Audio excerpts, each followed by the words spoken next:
sejahtera Malaysia. Wow, serius juga. Janganlah serius sangat.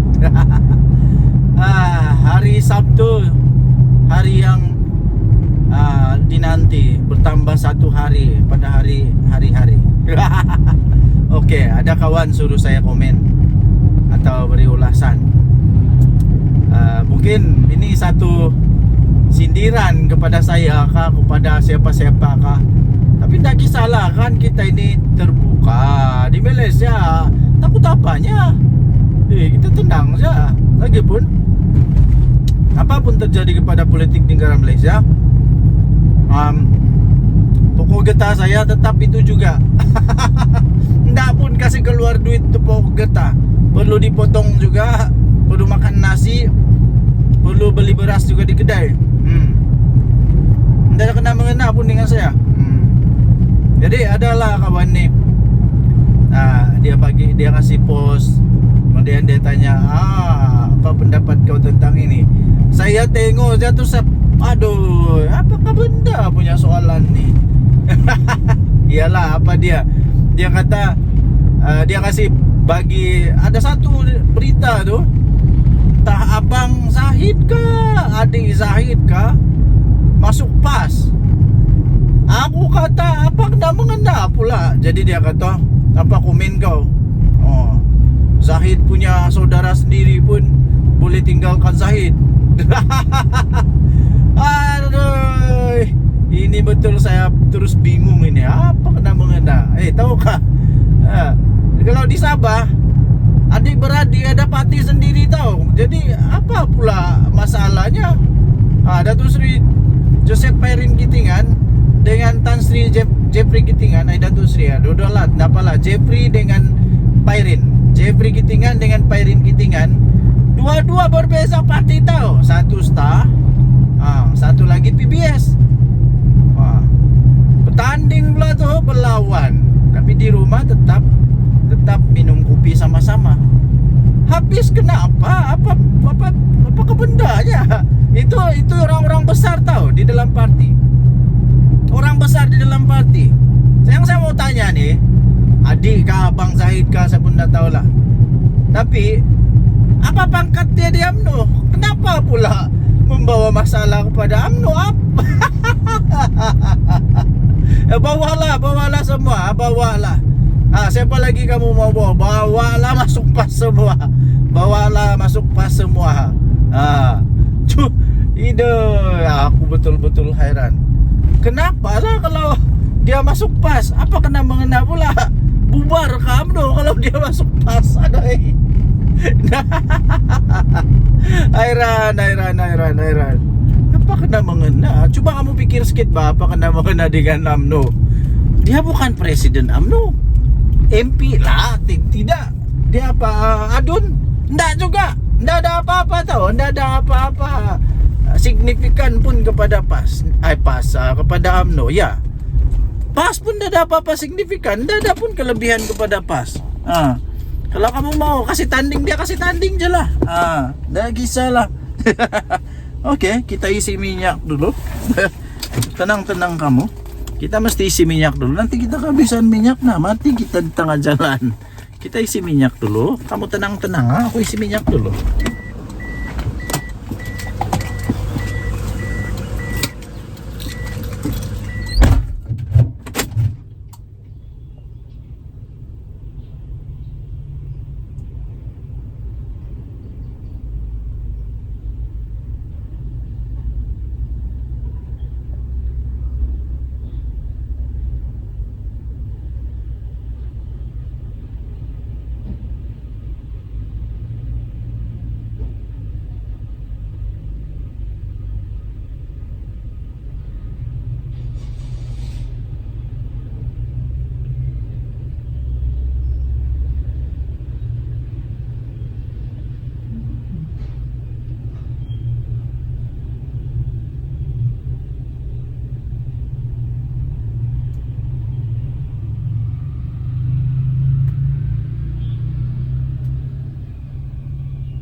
baru selesai kita isi minyak.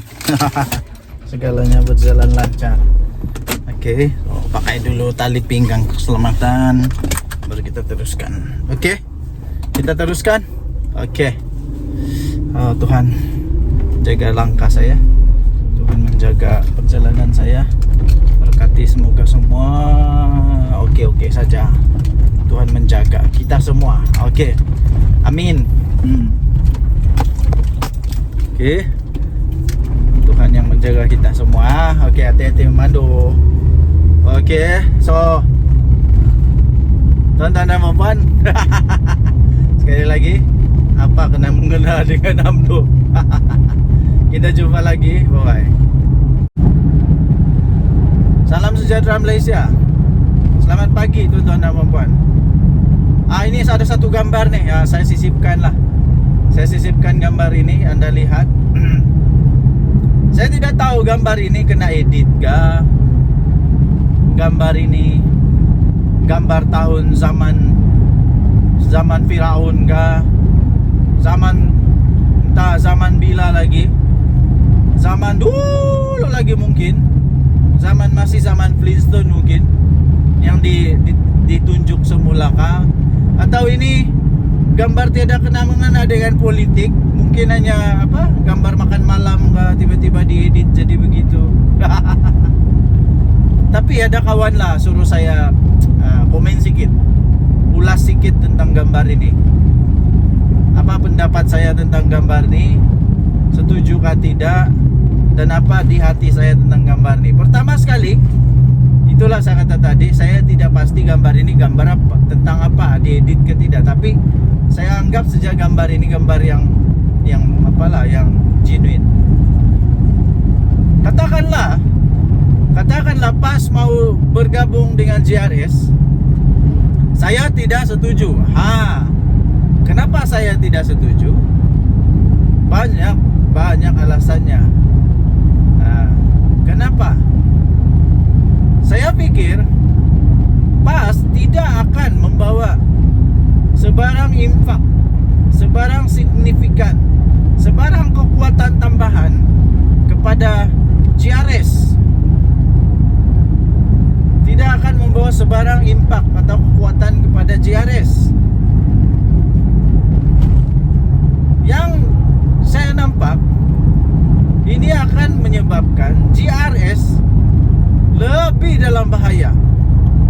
Lebih dalam bahaya. Ingat, di Sabah sentimen politik dia tidak sama dengan sentimen politik di Semenanjung.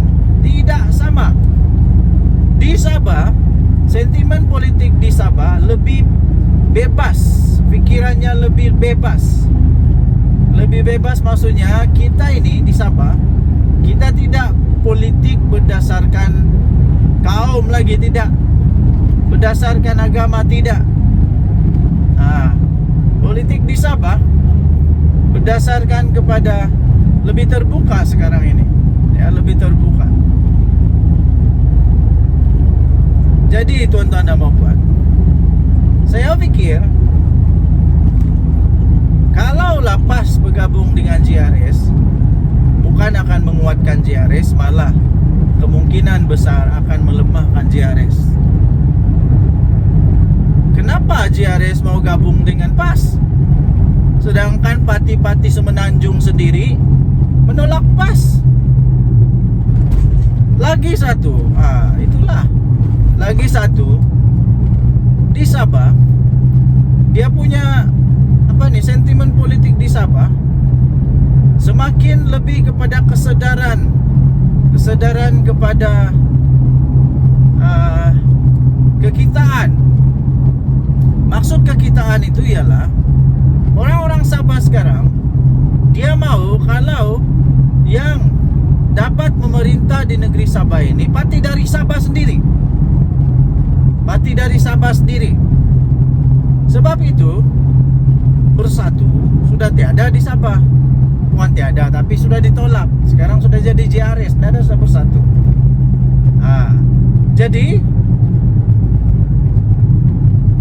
kalau parti dari Semenanjung sendiri menolak parti dari Semenanjung, kenapa GRS mau bergabung dengan parti dari Semenanjung? Ya, kita tahu ada parti UMNO, ada PKR, ada DAP. Tapi semua parti-parti ini dia punya kuasa kuasa dia sendiri di negeri Sabah. Dia tidak terikat sangat dengan Semenanjung. Lain dengan PAS. Dia belum settle down di Sabah ni pun. Berapa sangat ahli PAS di Sabah. Jadi memang tidak logik lah untuk GRS mau bergabung sama PAS kalau memang tujuan dia untuk menang. Sebab saya tidak nampak itu boleh menang. Enggak. Yang lagi susah, kalau sudah gabung dengan PAS, mesti PAS akan mau ada kerusi lah. Mesti PAS mau ada kerusi, mesti mau. Jadi ini boleh menyebabkan kekalahan kepada GRS. Lepas itu, takkanlah PAS mau pula bertanding di tempat yang DAP kuat atau PKR kuat atau pembangkang kuat. Dia mesti mau juga bertanding di tempat yang dia boleh menang. Masalah dia selalunya di tempat yang GRS kuat ini, sentimen dia ialah sentimen yang memang dah suka PAS. Dah suka PAS, jadi boleh kalah nih.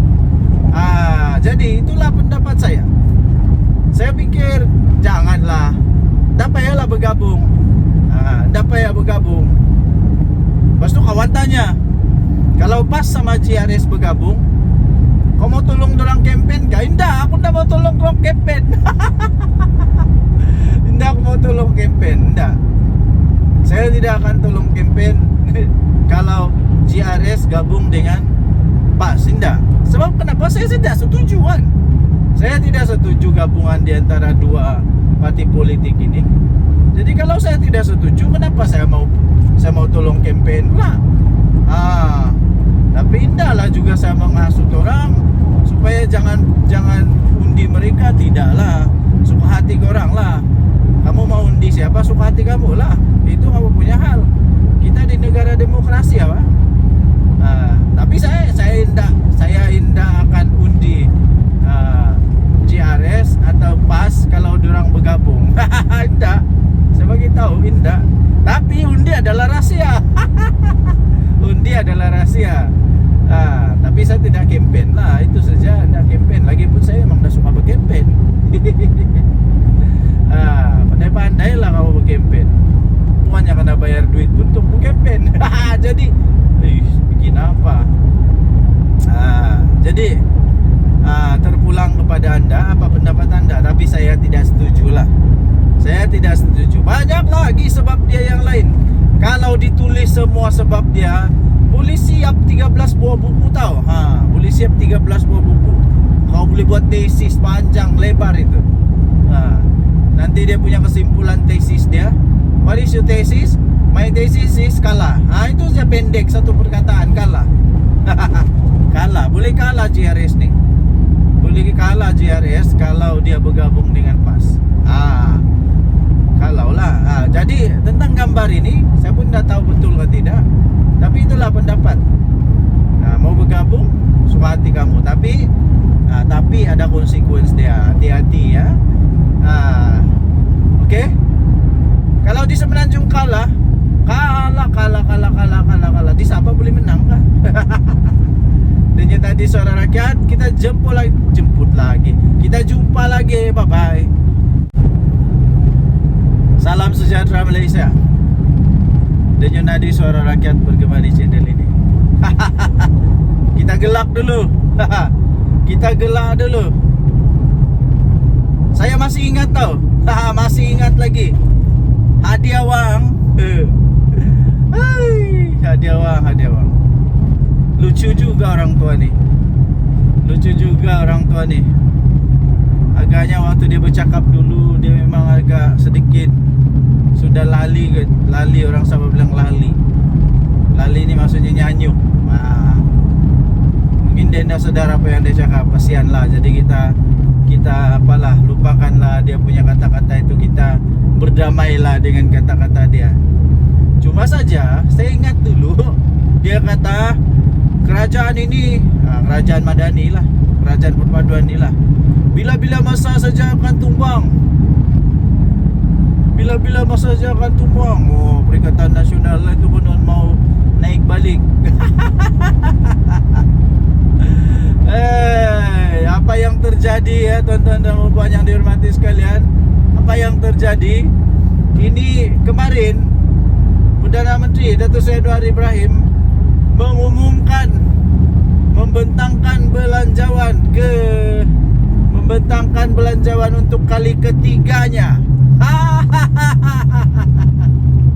Sudah 3 kali ini Tok Adi. Sudah 3 kali Datuk Seri Anwar Ibrahim membentangkan belanjawan. Aduh. Tapi belum lah. Sampai sekarang belum tumbang-tumbang pun. Yang tumbang bersatu, yang tumbang pas. Yang tumbang bersatu, yang tumbang pas. Aduh. Satu-satu tempat pas boleh tumbang. Di pilihan raya kecil. Bersatu pun tak pernah menang lagi. Belum pernah menang. Satu-satu tumbang nih. Satu-satu tumbang. Ini nasib baiklah Muhyiddin Yassin Presiden Bersatu. Kalau dia bukan Presiden Bersatu, agak-agaknya dia sudah tidak jadi berharga lagi nih Bersatu. Nasib baiklah dia Presiden Bersatu, kena hormat, diberi hormat. Entah apa jadi kepada Muhyiddin kalau tiba-tiba dia bukan Presiden Bersatu, silap-silap dilupakan terus. Hadiah uang pun sama juga. Aduh.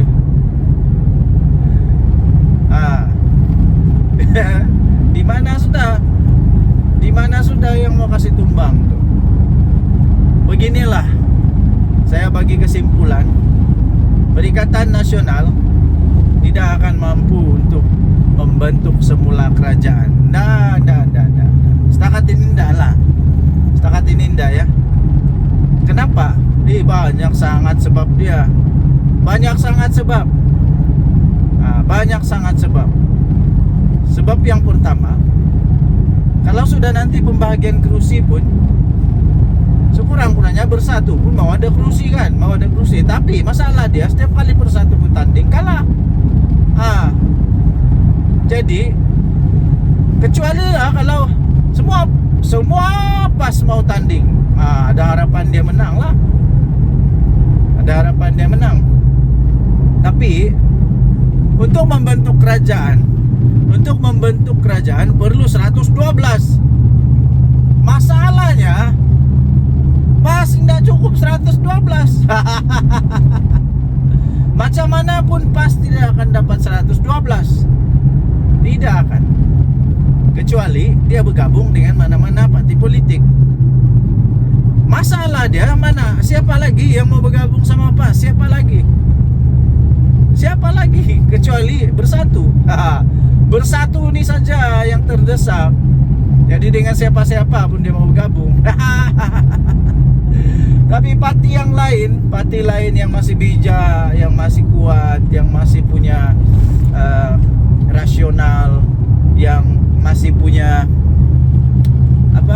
keyakinan untuk menang, yang tiada masalah, parti yang tidak payah kasih selamat dia punya presiden, tidak payah kasih selamat dia punya setiausaha kah, menantu kah. Tidak akan mau bergabung sama PAS. Jadi Bersatu saja yang mau gabung sama PAS ini.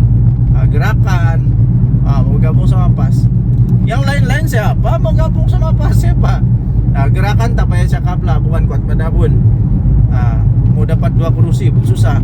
Jadi itu hanya apa, tolong-tolong je lah, tolong-tolong. Tolong-tolong. Jadi takkanlah PKR mau gabung sama PAS. Takkan di happy lagi. Sudah pernah gabung dulu, ndak berjaya. Ndak berjaya. Jadi sudah apa ini? Sudah jerak. Ndak lagi mau bergabung sama PAS. Dan saya pun tidak setuju kalau ada parti politik yang tidak sehaluan dengan PAS coba-coba untuk mau bergabung sama PAS hanya dengan tujuan apa? Kepentingan pribadi dan kepentingan politik saja, bukan untuk kepentingan negara Malaysia, tapi ya menyusahkan, merosakkan saja. Biar gak PAS lah. Kalau PAS betul-betul kuat, pergilah bertanding sendiri. Tapi tidak akan lah. Jadi kerana itu memang kemungkinan untuk Perikatan Nasional, dapat memerintah sekali lagi itu betul-betul hampir kosong peluang dia. Peratusan dia memang hampir kosong. Tidak mustahil, tapi hampir mustahil. Menghampiri mustahil lah. Mungkin lebih mudah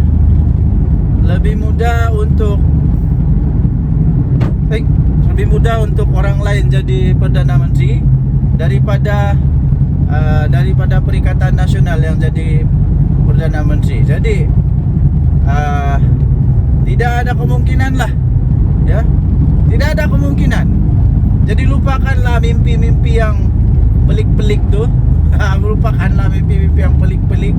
Tidak ada sudah kemungkinan, ya. Hadiah wang, jangan lagi sebut-sebut mau kasih tumbang. Tidak ada sudah. GRS, GPS tidak akan bergabung sama PAS. Tidak tahulah bah, tidak tahulah macam mana. Okay, so tuan-tuan dan puan-puan yang dihormati sekalian, apakah pendapat anda? Sila tinggalkan komen anda. Denyut nadi suara rakyat bergabung pula, bergema di channel ini. Sila tinggalkan komen anda sekali lagi. Kita jumpa lagi. Selamat pagi Malaysia. Bye bye. Salam sejahtera Malaysia. Selamat pagi tuan-tuan dan puan-puan yang dihormati sekalian. Gembira hati dapat balik kampung, tengok anak, tengok isteri, paling seronok. Okey, jadi kemarin juga kita telah mendengar pembentangan belanjawan 2025 daripada Perdana Menteri Datuk Seri Anwar Ibrahim. Ramai yang tidak menjangka bahawa belanjawan kali ini adalah antara belanjawan terbaik dalam sejarah negara Malaysia. Jadi tertutuplah mulut-mulut para peragu, yang ragu-ragu, selalu kata kerajaan ini kerajaan yang kejam. Mana yang kejamnya? Kali ini betul-betul geng-geng walaun tertutup mulut. Mana yang kejamnya? Aku hairan bila kata kerajaan kali ini kerajaan yang kejam. Kerajaan yang kejam, macam-macam lah dikata. Tapi semua itu sebenarnya hanya bersifat mainan politik. Bila pemimpin dia diheret ke mahkamah sebab ada dakwaan salah guna kuasa, ada dakwaan penyelewengan. Bila pemimpin dia kena heret ke mahkamah kerana menghina institusi diraja yang memang berfakta, siapa ada bukti video katalah kerajaan ni kejam lah, tak berperiksa, macam-macam lah. Dengan belanjawan kemarin ya, yang telah disampaikan oleh Yang Amat Berhormat Perdana Menteri Malaysia, maka dengan ini tertutuplah harapan untuk walaun dan geng-geng walaun untuk mau menumbangkan Datuk Seri Anwar Ibrahim, tertutup sudah harapan. Langsung tiada harapan lagi. Apa tidak? Semua belanjawan itu tahu, semua belanjawan itu memang mendatangkan manfaat yang besar sangat kepada rakyat. Saya pikir ada banyak yang telah dibentangkan oleh Datuk Seri Anwar Ibrahim, Perdana Menteri Malaysia, yang belum pernah dilakukan oleh mana-mana Perdana Menteri. Banyak sangat. Jadi para walaun sekalian, tertutuplah mulut kamu. Di mana belanjawan yang kamu tidak puas hati lagi? Ada saja mesti tidak puas hati. Macamlah dia bagus sangat. Macamlah dia bagus sangat. Waktu jadi Perdana Menteri dulu, Muhyiddin Yassin buat apa? Muhyiddin Yassin buat apa? Waktu jadi kerajaan dulu, Perikatan Nasional buat apa? Apa sumbangannya kepada negara? Waktu dulu Perikatan Nasional memerintah, hutang negara makin bertambah kah atau makin berkurang? Bila Datuk Seri Anwar Ibrahim ambil alih jadi Perdana Menteri, terkejut juga Den. Terkejut juga Den. Oh, begini banyak hutang negara. Begini banyak hutang negara. Siapa Perdana Menteri waktu tu? Terkejut juga Den. Begini masalah negara, banyaknya penyelewengan.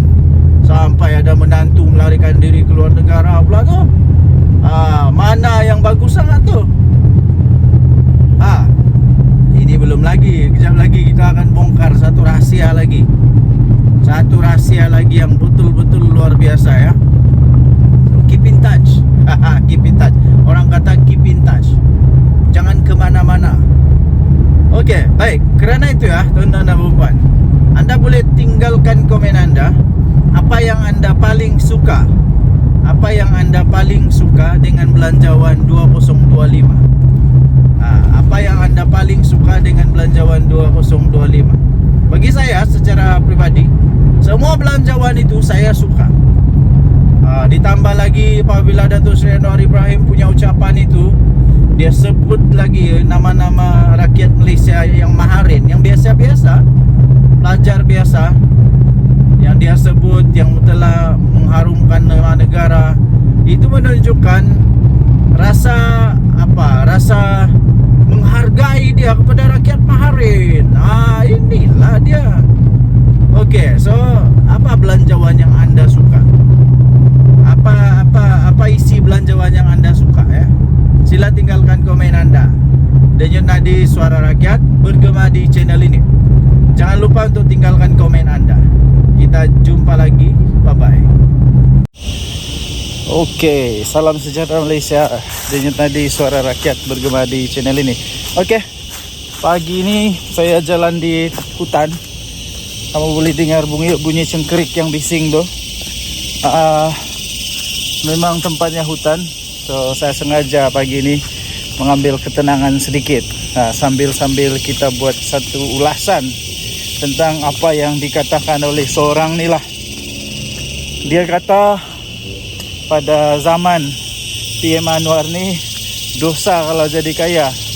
Apa benda yang kau cakap ni pakcik? Pertama sekali saya mau tanya, kau tu maha kaya kah?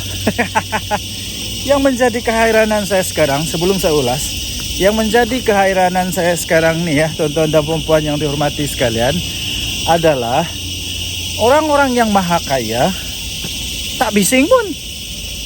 Orang-orang yang maha kaya, orang-orang yang betul-betul kaya ni tak pun bising. Diorang tidak pun rasa terganggu kah, terkacau kah, tidak pun rasa terancam kah. Diorang okey saja dengan apa yang telah dirancang oleh polisi kerajaan. Mereka tak bising pun, okey saja. Yang hairan ni orang-orang yang trip-trip kaya. Orang-orang yang trip-trip kaya, yang dah kaya mana pun, yang hanya pandai main politik, dia pusing putar-putar sana putar sini. Aku rasa orang kaya yang betul kan, dia hanya ketawa-ketawa saja. Sebab kenapa? Dia ketawa sebab dia kata, kami yang kaya ini diam-diam saja, tidak pun rasa terancam. Kami yang maha kaya nih, yang jutawan, bilion ini, kami diam-diam saja pun. Kami diam-diam saja dan kami terima. Kami tak ada masalah. Kami terus boleh jadi kaya. Tapi orang-orang yang trip-trip kaya ini pula, alamak, ada orang pula yang perasaan kaya, perasaan terjejas. Apakah bendanya? Saya heran betul lah. Lepas itu coba apa sebenarnya tujuan, saya pun tidak tahu lah. Apa sebenarnya tujuan dia mau cakap begitu, saya pun tidak pasti. Tapi saya sisipkan di sini. Nih. Inilah keratan Akbar yang saya ingin ulas itu. Apa yang mau sebenarnya yang mau dibela nih adalah orang kaya ke orang miskin. Saya pun heran lah. Orang-orang dalam Perikatan Nasional nih, ataupun bukan dari Perikatan Nasional pun lah, mana-mana aja lah, yang coba membela orang miskin. Macam mana sebenarnya kamu punya polisi nih?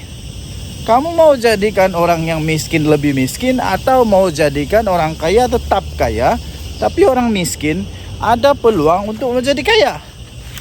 Mana satu sebenarnya yang kamu mau nih? Sampai ada pula yang tuduh PM Anwar nih. Dia kata pada zaman PM Anwar nih, semua orang yang mau jadi kaya dosa. Apa dosa kepala otak ya dosa? Saya rasa pada zaman sekarang nih, orang lebih senang mau jadi kaya lah zaman Anwar. Zaman Perdana Menteri PM Anwar, PM10 sekarang nih, saya rasa orang lebih senang untuk jadi kaya tau. Lebih mudah. Sebab tidak ada lagi monopoli. Siapa-siapa boleh. Pertama. Kedua, tidak ada lagi rasuah. Kalau kau rajin, sungguh-sungguh, kerjanya bagus, itu lebih mudah untuk peluang jadi kaya. Tidak macam dulu-dulu. Kroni saja. Sampai menantu lari ke luar negara. Kenapa? Dulu-dulu semua kroni-kroni saja yang boleh kaya tau. Ya, kroni-kroni saja yang boleh kaya. Siapa yang ada kroni, yang banyak buat rasuah, boleh jadi kaya cepat. Nah sekarang tidak ya. Siapa yang berusaha, dia boleh jadi kaya. Jadi tuan-tuan dan puan yang dihormati sekalian, saya tidak setuju langsung apa yang disebut oleh manusia nih. Sebab pada pendapat saya, sekarang ini orang lebih senang untuk menjadi kaya pada zaman PM Anwar. Dan tidak pernah pun Datuk Seri Anwar Ibrahim menghalang orang jadi kaya. Tidak pernah. Cuma saja PM Anwar mau ada keadilan sosial, mau ada betul-betul yang nama dia adil, yang betul-betul sumber itu digunakan sebaik mungkin. Itu dia. Bukannya diberikan kepada orang yang tidak patut. Apakah bendanya orang maha kaya nih tiba-tiba mampu juga, dia pun sama dapat seperti orang miskin? Begitulah. Apapun, pikirlah pakai otak, janganlah pikir pakai lutut pula. Apa pendapat anda? Tinggalkan komen. Bye. Salam sejahtera Malaysia. Selamat pagi tuan-tuan dan puan yang dihormati sekalian. Selagi kita berada di hutan. Akhirnya adalah orang yang berani jawab kepada entah manusia mana, entah yang dia tuduh pada zaman Anwar ni kalau jadi kaya berdosa kepala otak. Hairan betul saya lah. Okey. Kemudian soalan dia mudah saja, jawaban dia mudah. Dengan soalan juga. Pada zaman Muhyiddin Yassin jadi Perdana Menteri, ada sesiapa tak di sini yang terror, yang tahu, yang dapat buktikan pada zaman Muhyiddin Yassin jadi Perdana Menteri? Saya mau tanya, apa yang dia sudah bantu, apa yang dia sudah tolong kepada orang-orang miskin? Adakah? Apa yang dia tolong? Apa yang dia tolong kepada orang miskin ketika dia jadi Perdana Menteri? Sila senaraikan. Yang dia tolong tahu. Yang dia tolong. Yang bukan duit rakyat tahu. Janganlah cakap dia bagi apa nih KWSP lah. Itu duit aku lah, bukan duit kamu. Itu duit kita lah, bukan duit orang. Itu duit rakyat, bukan duit kerajaan pun. Jadi apa yang Muhyiddin ada tolong orang miskin pada waktu dia jadi Perdana Menteri, sila senaraikan. Ini menjawab kepada Reyes, jawab kepada tomahan, tuduhan daripada seorang manusia. Ini dia kata berdosa kalau jadi kaya pada zaman Datuk Seri Anwar Ibrahim. Tapi ada orang teriak-teriak lah. Entah apa dong teriak-teriak. Mungkinkah ada apa harimau kumbang di belakang? Atau beruang? Oke. So, pada pendapat saya, sekali lagi saya ingin nyatakan bahwa sebenarnya pada zaman PM Anwar sekarang ini, manusia lebih senang, lebih terbuka untuk boleh jadi jutawan berbanding dulu-dulu, berbanding daripada zaman-zaman penuh dengan penuh dengan kroni. Buktinya tengoklah Jana Wibawa siapa yang dapat. Tengoklah projek-projek yang lain, siapa yang dapat. Siapa yang kantoi dengan minyak masak. Tengoklah kan. Jadi saya ingin sabarlah. Seperti Reyes kata, dia tanya, pada zaman Muhyiddin jadi Perdana Menteri, apa yang dia sudah buat untuk orang miskin? Jawab, jangan tak jawab. Tinggalkan komen Anda. Kita jumpa lagi, bye-bye. Oke, salam sejahtera Malaysia. Dan tadi suara rakyat bergema di channel ini. Oke, pagi ini saya jalan di hutan. Kamu boleh dengar bunyi cengkerik yang bising tuh. Memang tempatnya hutan. So saya sengaja pagi ini mengambil ketenangan sedikit. Sambil kita buat satu ulasan tentang apa yang dikatakan oleh seorang ni lah. Dia kata pada zaman PM Anwar ni dosa kalau jadi kaya. Apa benda yang kau cakap ni pakcik?